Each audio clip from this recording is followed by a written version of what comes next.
नमस्कार, enrich news मध्ये मी ऋतू वासनिक आणि बातमी आहे गोंदियाची।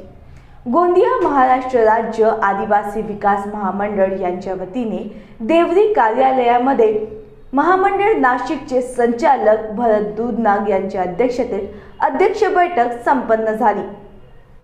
आकर के सोसाइटी में अपनी बारदाना की मांग करता है, तो इस प्रकार से सोसाइटी वालों की दुर्गति है। उसके बावजूद धान खरीदी 2 महीने के अंदर में धान उड़ जाना चाहिए, डीओ मिल जाना चाहिए।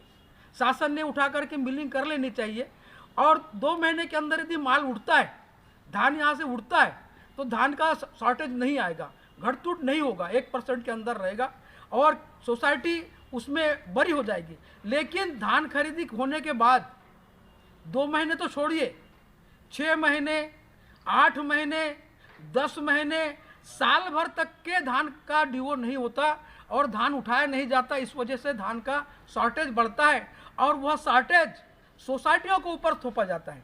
शासन की प्रणाली की वजह से शासन ने एक मिलर्स को, जैसे माल अगर मिलर्स नहीं उठाता है तो उसकी मिलिंग का, मिलर्स का उसका करने लाइसेंस रद्द कर देना चाहिए। हम ये नहीं कहते कि आपने कब उठाना चाहिए माल, 2 महीने की खरीदी के अंदर में माल उठाना चाहिए। इस प्रकार से हमारे को उसका भुजदंड, यानी आज खरीदी का रेट है 1940। 1940 का यदि घटतुट ज़्यादा बढ़ा तो करीब 3000 रुपये से हमारे से रिकवरी होती सोसाइटी वालों से। इतना बड़ा अन्याय हमारे साथ में शासन के द्वारा होता है। रहा सवाल हमारे को गोदाम के, जिनके पास गोदाम है उनको गोदाम का भाड़ा भी नहीं दिया जाता, मंडी चार्ज भी समय पे नहीं दिया जाता। हमारे को वोटा बनाने के लिए इस साल नियत किया गया, सभी संस्थाओं को हमारे यहाँ के एसआरएम ने एक ऐसा बता करके पैसा दिया कि आपको ये कमीशन दे रहे हैं। अभी जिस प्रकार से हमारे संचालक ने बताया, तो देवरी एसआरएम के अंतर्गत हमारे को वोटा बनाने के लिए पैसा दिया गया, उसको ही कमीशन में काटा गया है। और अभी आपने जैसा सुना है कि सोसाइटियों के ऊपर में एसआईटी लगाई गई है। अब एसआईटी कोई चोरी करता है, कोई गलत काम करता है, उसके ऊपर एसआईटी लगाई जाती है। 7/12 पटवारी देता है, रेवेन्यू का आदमी, कलेक्टर का आदमी 7/12 देता है, 7/12 लेकर के किसान सोसाइटी में आता है, ऑनलाइन कराता है। उसके बाद में धान खरीदी होती है। धान खरीदी का सोसाइटियों को 30 रुपया कमीशन के रूप में हमारे को कमीशन महामंडल की ओर से दिया जाता है। इसलिए वहाँ पर न संचालक मंडल बैठता है, हमारा केंद्र प्रमुख या हमारा सचिव धान की खरीदी करता है।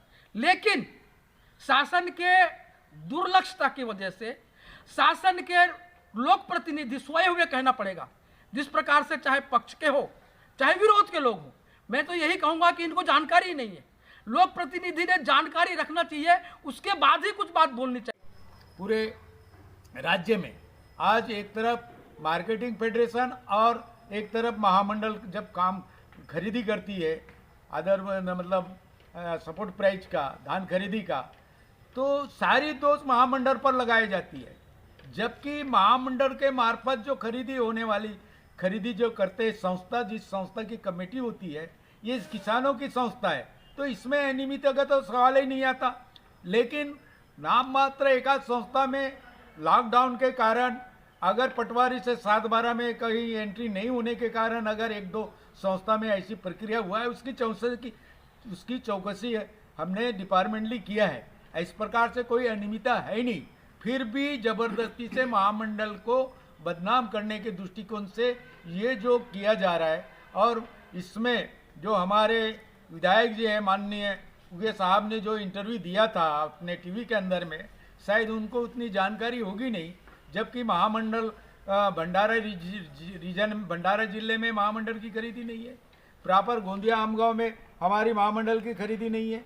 ये खरीदी मात्र होता है साले कस्सा, मोरगा अर्जुनी, सड़क अर्जुनी, जितने भी देवरी मतलब आदिवासी तालुका है, यहीं कहीं खरीदी की प्रक्रिया होता है।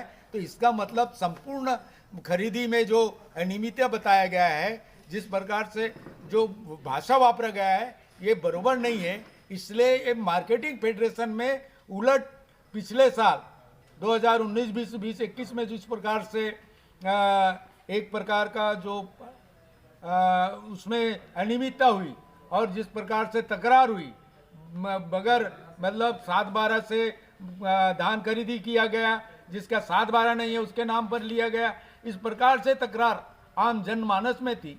तो वहाँ पर इस प्रकार से कुछ नहीं हुआ और उसके लिए करके SIT लागू किया गया, लेकिन अभी तक के उनकी चौकसी लगी नहीं, रिकॉर्ड तक दिखाया नहीं गया। लेकिन महामंडल में जब इस प्रकार से जब पिछले साल SIT लगी थी तो उस समय में पूरे संस्था के रिकॉर्ड वगैरह सब हमने संबंधित विभाग को संस्था द्वारा दिखाया गया है। और इस प्रकार से जब उसके बाद किसी भी प्रकार की कोई संस्था पर आक्षेप नहीं लग रहा है, अभी लगा तो आज इस प्रकार से अगर मीडिया के माध्यम से अगर ये इस प्रकार से कोई बात कही जा रही है, ये बरोबर नहीं है। ऐसे ही खबरों के लिए हमारे YouTube चैनल को सब्सक्राइब करें और बेल आइकॉन दबाना ना भूलें। साथ ही हमारे Facebook और Instagram अकाउंट को लाइक करें।